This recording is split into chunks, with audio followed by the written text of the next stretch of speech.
Hey guys, TheRick here, bringing you another video. So I decided to bring back the one-on-one series with TheRick. I haven't done one in a very long time, and I think it's a fantastic series where I spotlight a person behind the channel. These guys work incredibly hard to put out great content for you guys, and I just want to give back and spotlight their channel and get to know them a little bit better. I guess you could call it season 2 of the one-on-one series with TheRick. There's still plenty of great channels out there to spotlight. So today we have a very special guest. Hey Rick, thanks for having me. Bob from Steenfott Aquatics on YouTube. Super excited to be here and look forward to answering your questions. Alright, so my first question to you, I asked everyone this. How long have you been in the hobby and what do you love most about it? Ooh, how long have I been in the hobby? So I got into the hobby, I want to say around 12 years old, and I've been keeping reptiles for a few years before that and had some extra tanks laying around. And so one day I just brought home fish and instantly fell in love with them, and I kept both fish and reptiles for, boy, probably right around 20 years old. So, you know, a good 8 years. And then, you know, you go to school, get jobs and all that nonsense that doesn't matter at all. And, well, you know, 30, 40, 50 years later, here I am back. I've been back in the hobby for, I don't know, roughly 5 years. I got back into reptiles and then made the move over to fish, and now I have no reptiles, all fish. And you know, what I love most about the hobby, I don't know that I can narrow it down to one thing, but definitely one thing I love is just the sheer amount of biodiversity that's in the hobby, be it fresh or saltwater, invertebrate. Anyone can find something they love in this hobby and keep and just have a blast keeping. And I think another thing that's really helped out, kind of the difference between when I was in the hobby before and the hobby now, is kind of the advent of social media, right? Like, the community is just absolutely amazing. I've been in lots of communities outside of fish keeping, other hobbies, and it's been nothing like the community that we have now and that's been growing and basically just lifting up this hobby, and I think that it's growing super fast right now. So it's just really exciting time to be in the hobby. Now, what are some tips you would give guys wanting to get into the hobby? So this is a question I've been asked a few times actually, and my answer is always be patient. Like anything in life, be patient, it will come to you.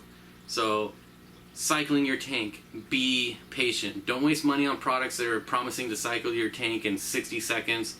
It's not going to happen. Be patient. You're putting plants in your aquarium, they're not going to grow overnight. Give it time, let them die off, let them come back. Be patient.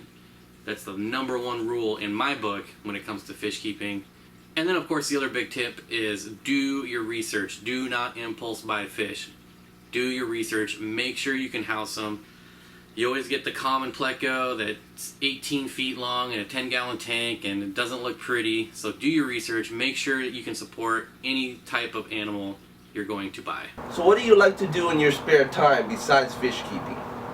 Ooh, what do I like to do in my spare time? So, unfortunately, having this many tanks, it doesn't really leave me much spare time, but I do have some other hobbies and interests outside of this, and anyone who has spent some time on my channel knows that most of my money is getting spent in this hobby, so I have to pick hobbies that are not very expensive, and it just so happens that my second favorite hobby is hiking.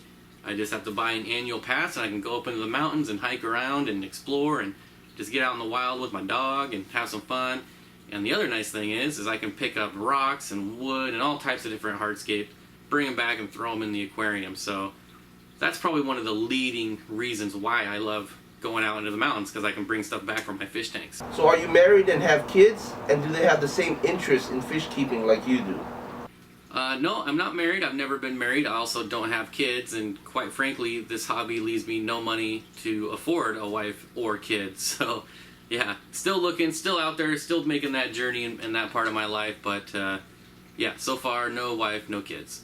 Now, you are closing in on 8,000 subscribers. Big congrats on that. What made you decide to do a channel on fish keeping?